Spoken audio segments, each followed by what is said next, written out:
Greetings, everyone.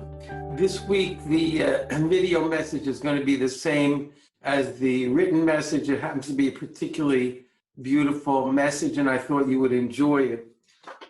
One evening, years ago, as my wife and I walked in the garden at Kibbutz Levi, we inhaled a particularly beautiful aroma. It seemed to come from Gan Eden, from the Garden of Eden. When we later merited to have our own garden in Yerushalayim, we looked for this plant, this tree, and we found it. It's called Queen of the Night. Hashem created a fragrant tree in his world. Precisely at sundown, its flowers open and release their aroma. I think of Mashiach when I inhale this aroma. At dawn, the flowers close, and that is why it is called Queen of the Night. Why should this beautiful aroma be released only at night? Here is another chesed, a kindness from Hashem. I would say that he is giving us chizuk, he's giving us comfort. As it says in the Psalms, the heavens declare the glory of God, and the expanse of the sky tells of his handiwork. Day following day brings expressions of praise, and night following night bespeaks wisdom. Our current world is immersed in darkness. Hope for redemption seems to fade every second. How can we ever be redeemed?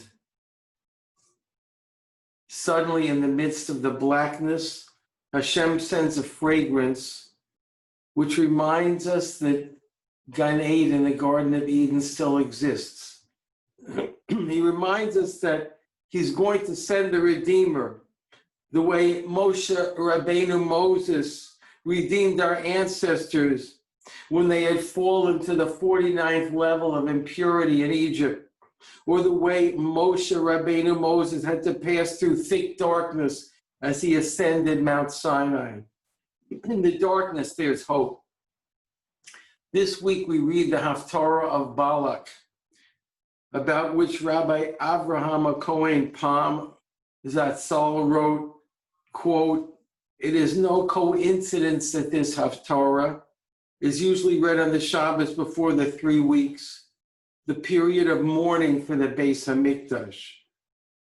Please hear the words of the prophet, and quote, the remnant of Jacob shall be in the midst of many peoples." This is the Haftarah we're going to read this Shabbos. This seems to be our situation today, a sheep among 70 wolves. But no, this is not what the prophet tells us. We are not sheep. Instead, he tells us like a lion. He calls us like a lion among the flocks of sheep. Your hand shall be raised over your adversaries, and all your enemies shall be cut down.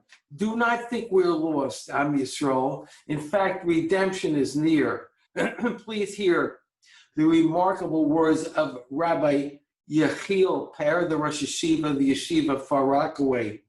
Quote, if we would have had the merit of seeing into the Mishkan, the tabernacle, we might have been surprised how dark it was inside.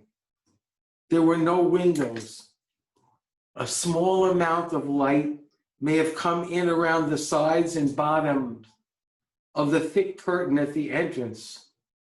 For a short time, there also would have been some light from the glow of the coals on the altar of incense. And of course, there was a glorious menorah whose beautiful and pure light would dispel all darkness while it was lit. But nevertheless, the Mishkan was dark. The Creator dwells in darkness. His presence is hidden. His thoughts and the reasons for that which he brings upon man are also hidden.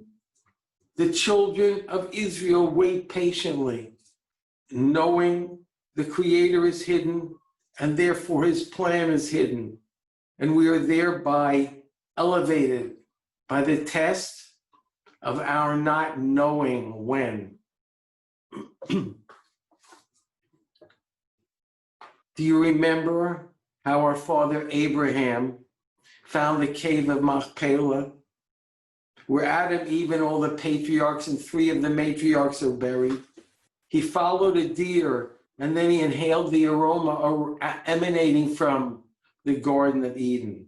My friends, there is an aroma in the darkness emanating from the Garden of Eden. It is imperative that we seek it out, because it will guide us through the darkness and remind us how close we are to the redemption.